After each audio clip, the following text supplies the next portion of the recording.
এক বছর থেকে তো একটা বিয়ে লাগাতে পারলে না, আবার এখন নিজে খুব বড় ঘটকদার ভাবে। তুমি আমাকে কম দেবো না, আমার বিয়ের ঘটক আমি নিজেই ছিলাম। তো কি হলো? ঘটকদারি করা মুখের কথা নয়, পনে কি লাগবে না লাগবে সেটা ঘটকদারকে ডিসাইড করতে হয়। কেন, আমার বাপ কি পণ দেয় নাই? দিয়েছে, ওই তো দিন রাত মারছি। মানে? না মানে, ওই তো তোর বাবা বিয়েতে একটা এড়ে গরু দিয়েছিল, সারাদিন এই পাড়া ওই পাড়া ছুটে বেড়ায়, ধরে বেঁধে এক দু বাড়ি না মারলে তো ঘরে বসে না। এই মাসে যদি একটা বিয়ে লাগাতে না পারো, আমি তোমাকে লাগাতে দিব না। টিভিতে খেলা লাগাতে দিব না, আমি সারাদিন সিরিয়াল দেখবো। তুই বলতে কি চাইছিস? আসল ব্যাপার হলো, তুমি যদি এই মাসে একটা বিয়ে লাগাতে না পারো, আমি তোমাকে ছেড়ে চলে যাব।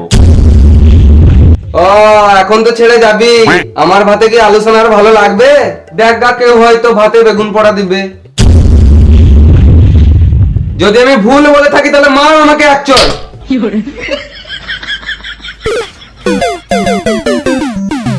তুই আমাকে কি ছাড়বি? যতদিন আমি একটা বিয়ে লাগাচ্ছি ততদিন আমি ঘর আসবো না।